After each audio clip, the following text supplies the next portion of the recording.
පනාත් නැතිවමනේ. හා තියෙන ඔක්කොම ගේ ඔක්කොම නැහැනේ. කොයිද තියෙනවා කියලා. ඒත් නෑ අතනික මේ ඔක්කොම හදනේ.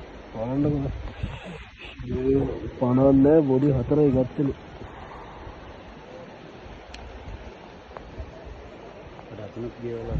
අතනක් තිබ්බා අර උඩා තිබ්බ ගේ. ඔව් ඒකේ කට්ටිය තියෙනවලුනේ. ඒකේ කට්ටිය තියෙනවා යාලා කොළ මර තියෙන ඒකේ භාගයයි තියෙන අනිත් ඔක්කොම ගියේ.